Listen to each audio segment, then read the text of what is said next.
atong pag-iskutan marks of a winner. Ingon niya sa Romans chapter 8 verse 37, "Yet in all these things we are more than conquerors through Him who loved us." Mutuo ba ta mga kaigsunan na you were born to win because you were created in the image of God? Sometimes moingon na uban nga nakalipindi sa to.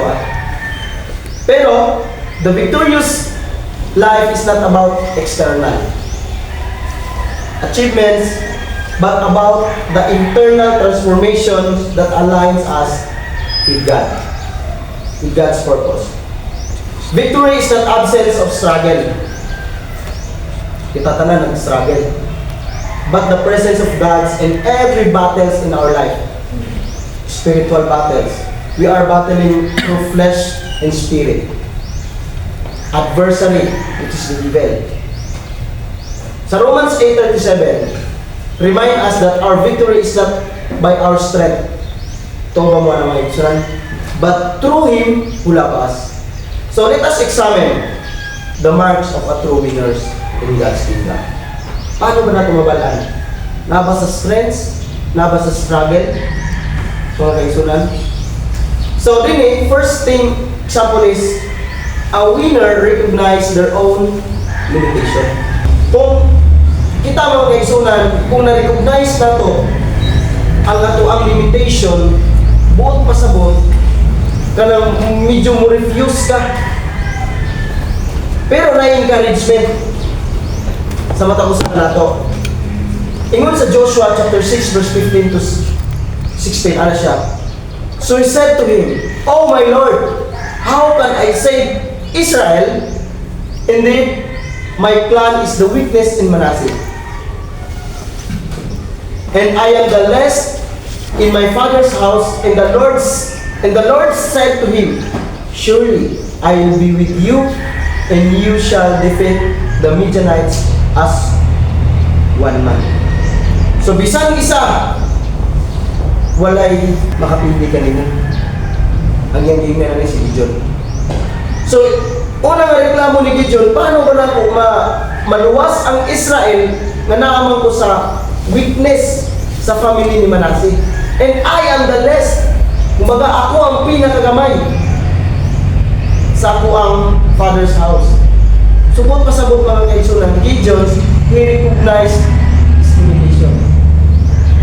Wala siya nagpasigarbo bitaw mga kaisunan nga, o sige, kaya na ko na. Wala siya nagpasigarbo nga, sa iyang kaugalingon, mga kaisunan nga, madala niya ang Israel, maluwas niya ang Israel, gikan sa mga Midianites. Pero kung sa iyang gisulti sa Ginoo, Lord, how can I save? Diba? Ingana ko mga kaisunan, paano kaya na ko i-preach ang gospel? Nga, ingana ko na sa una-una, paano kaya na ko mag-preach ang gospel? Nga, although sa memorization, mahina ko. Although sa kining, pero kung pabagay na ako mga kaisunan, sukol ko anak. Pero kung muna bitaw mga kaisunan, kaya makahadlukan po, kung ang first thing nga, ang ikadlukan ka, paano ko mo approach? Kita na ko ang limitation. Then, kung wala ka ron, na yung mga sa kanina ko magubag. Advance ba? Advance ako una-una, mga kaisunan.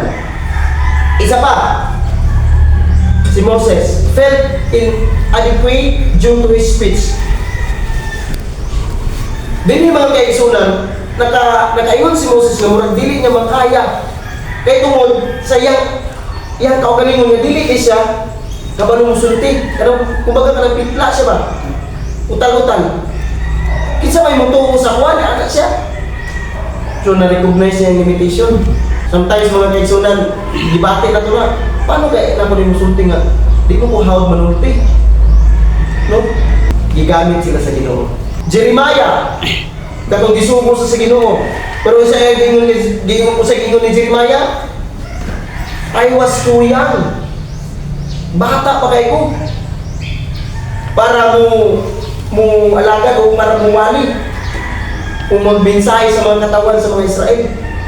Sometimes sa taon na bata pa bitaw ko. Daghan pa kung maabot nga gusto na kong kabuton. Pero din yung mga kaisunan, na din ang, sa bagay, naamang kinasatuan, natin yung mga limitation ng mga yana. Wala ta, usahay, na po yung bad nga, kaya. Sige, kaya na ko na, pero himan-himan, wala di ay, di tayo makaya. Muna mga kaisunan, mas maayo pang ipaiubos na ito na itong kaugalingon, ipakita na ito ako ang limitation, ako ang weakness. Ipakita na ito nga, kanabiro, ipakita na ito kay kabalo mong kita sa itong kaugalingon. Diba? So Gideon showed himself as the weakest, yet God chose him to deliver Israel.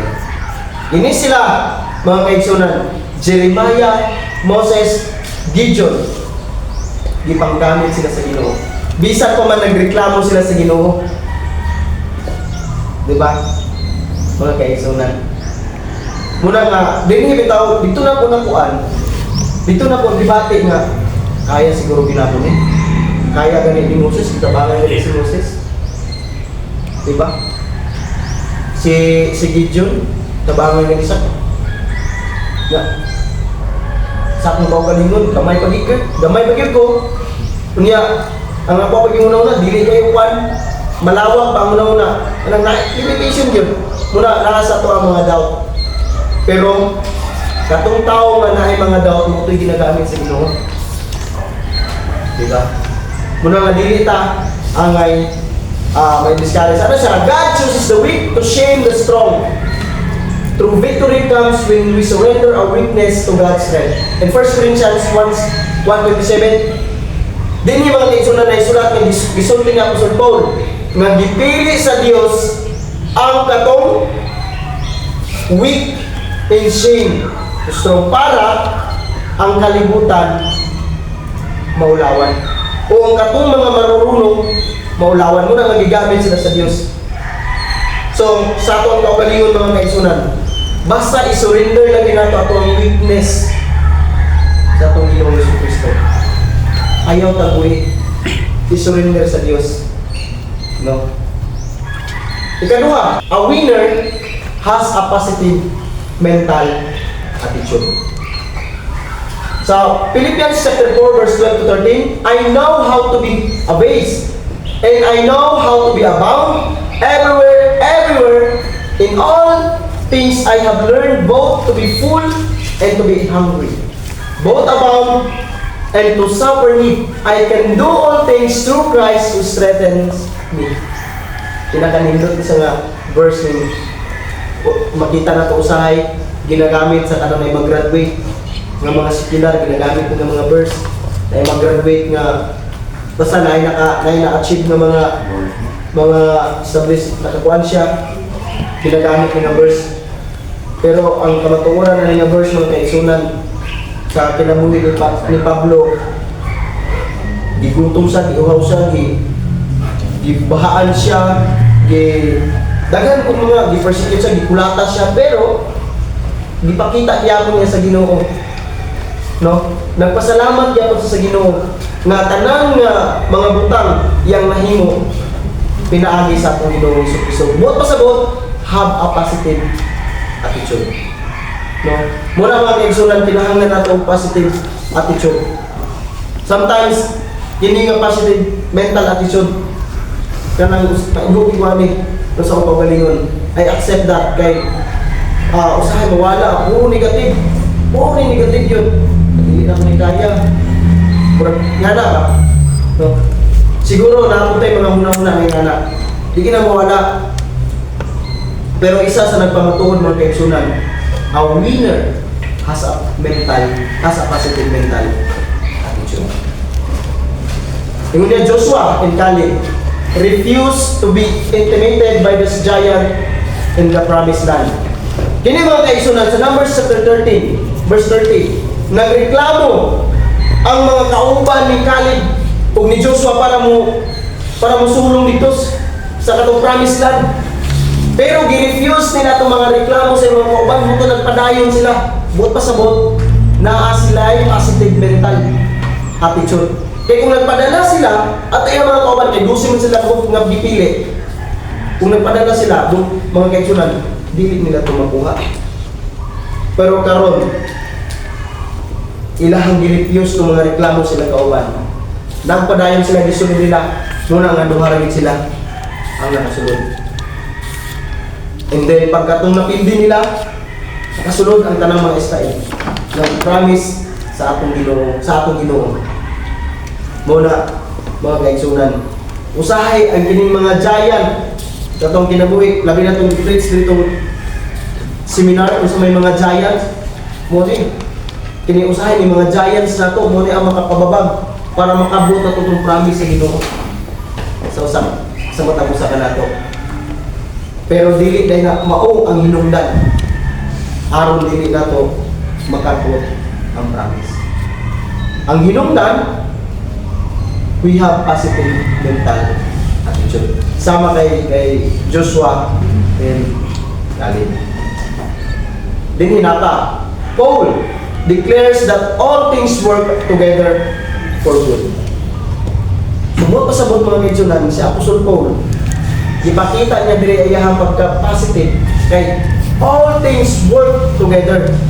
Wala diri nagkaputang mga kaigsunan, all things for good. Subot pasabot, all things for good, apil na mga dautan.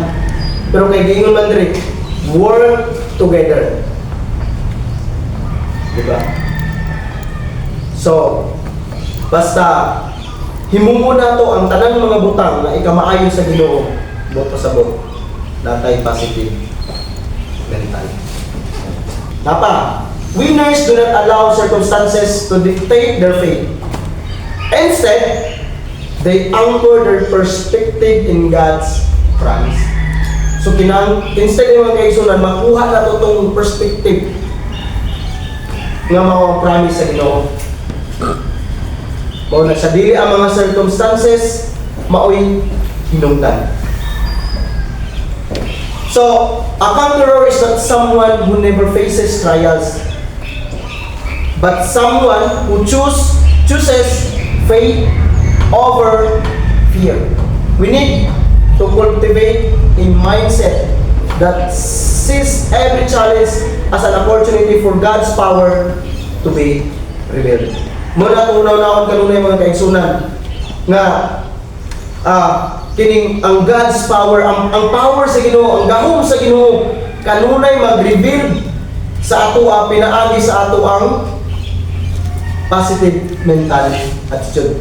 Sama sa gihimo ni Joshua and Caleb, Paul, daghan pa ang nahisulat sa Biblia nga naay mga positive mindset. Katulo, upat lang ni. A winner does not seek everyone's approval.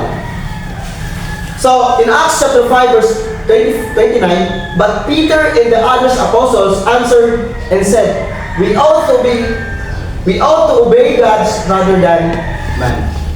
So, din yung mga kaigsunan, ang winner di ay, ang tinuod ng winner, dili ka mag-approve, o dili ka does not seek everyone's approval. Instead, sa Ginoo. Jesus was criticized for the healings on the Sabbath. Sa Luke 13, i-criticize siya. No? Papahuay, gihapal ka sa ito, gikan sa unong kadlaw, wala niyong imuha. Pero, wala siya na-approve atong mga tao na nag-criticize siya. Mas gisunod niya ang kabubuton sa amahan niya na sa langit ng maoy nagsugod sa iya. So yan na sa mga kaigsunan, mahalag i-criticize ta, no? Kung asa man ta magwali, pero kinahanglan din nato tumanon kung unsay nahisulat sa Biblia. Dili ta mag-base sa mga tao na always na nag-criticize sa tuwa. Elijah was falsely accused by King Ahab. Kini giakusahan siya nga false prophet daw siya. Pero di pa matud-an niya mga kaigsunan nga siya ang tinuod nga propeta nga gisugo sa Dios. Muna mga kaigsunan, kung ingnan man galing ta nga banta ka na false prophet, false teacher, mamatud-an nato nga kita dili false preacher. Mamatunan na ito mahitungod sa pagwali sa maayong balita. Dili ta mag-rely sa mga tao. Dili, full face oppositions but remain steadfast in his mission. Kini daghan kayo ang nagwarning sa iya nga mundang na sa pagwali may tungod sa gospel, pero nagpabilin siyang steadfast para sa iyang mission na iwali ang maayong balita. So, kinahanglan mga kaigsunan na sa tuwa. No, we still remain steadfast of our mission to spread the gospel, of our mission to win the souls na nangawala. Kaya kita mga kaigsunan na nawala punta sa una. Muna mga preacher sa una, wala po sila nagundang para makita ka aron madala ta sa iglesia. Muna kita karon, musa na ato ang Ginoo. Kay nindot kay sa paminaw mga kaigsunan ka lang na ay mawin nga souls, na kay mabautismo at pinagi sa imong pagpusigi at tuon mo lahat at tuon mo layo, wali ni pag mo decide na sa baptize namiya sa paminaw ingana sa mga kaigsunan. Muna nga himuon na to kung sa ang will sa akong Ginoo. So, do not let the fear of a true winner understand that obedience to God is greater than applause of men. So, dinhi iwasan din nato ng mga kaigsunan nga mas ma-please nato ang tao. Instead, nakatay obedience sa atong Ginoong Jesucristo. Dili ta mahadlok nga ma-reject, no? Kay si Jesus Christ gani na-reject siya sa sarili niya nga lugar. Samot na kaya ta mga kaigsunan mo na nga dili ta angay ma-reject. So last, a winner lies with purpose and vision. Now remember, so 1 Corinthians chapter 9 verse 26, therefore I run thus not with uncertainty. Thus I fight not as one who beats the air. So dili mga kaigsunan gi-example niya, kusumpo niya kaugalingon nga nagipag-away sa sama sa buksingero na dili sa musumbag sa hangin. So, ingana sa mga kaigsunan, kung sa mga naasay, purpose. So, as a boxer, ang purpose niya, mapangan niya itong kalaban. Makuto-kuto niya itong kalaban para down. So, kung sa mga ito ang purpose? Ato ang purpose, para ma-win itong souls, para matouch ilahang kasing-kasing. Jesus always moved with a clear sense of His mission. Na ay purpose. Ang purpose, din yung mga kaigsunan sa Luke 4:43, himo ni Jesus, gipadayon ni Jesus ang iyang mission. Para ang mga tao musunod sa iya. No? Pero dili tanan, muna karon kita ang magpadayon sa mission sa Panginoong Jesucristo para katong mga tao musunod kay Ginoong Jesucristo. Si Jesus Christ, na-remember na ko itong ako'y nakita, mga kaigsunan, nindot sa kuwali. Jesus Christ, wala sa nangita og fans. Kasi ang ipangita? Followers. Sometimes, ang mga preacher, mga prosperity gospel, fans ang ilang ipakita. The way nga mag-preach sila, nagaan ang mga fans na nila. Pero din yung mga kaigsunan. Ang mission, to follow na ay mahimong followers sa atong Ginoong Jesucristo. Dili sa atong followers. Although na muna atong purpose vision. Dinhi, Paul pressed towards the goal for the prize of the upward call.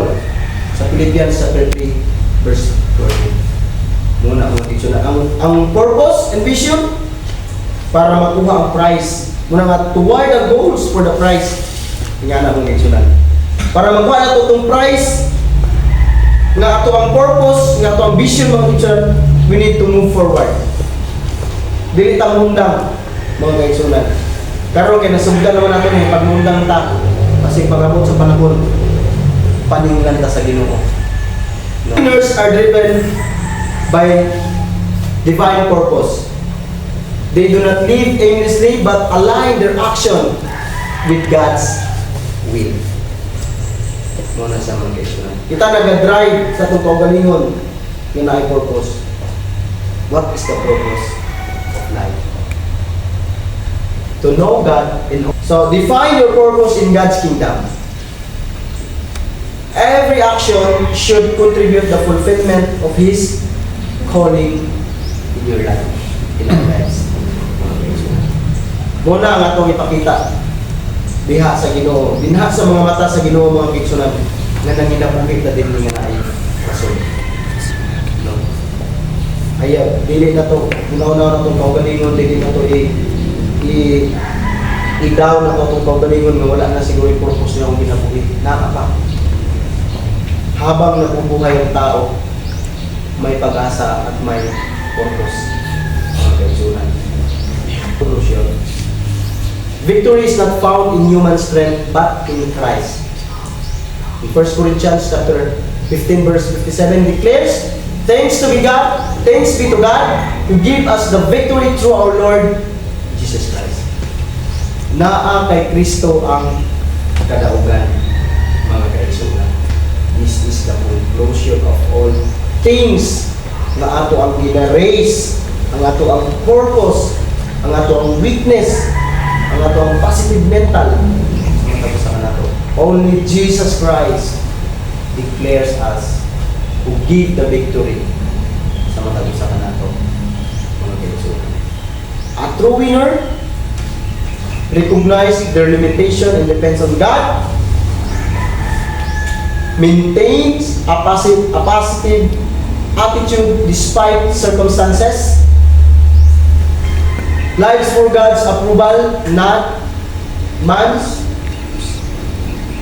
lives with purpose, vision. Muna sa mga kaigsunan, ang mensahe sa itong Ginoo karong kaugtuhon nga sa atong pagpanginabuhi, dinhi isip ko sa ka-followers ni Kristo, isip ko sa ka-disipulo ni Kristo, mahimo na to ang tanan pinaagi sa atong Ginoo.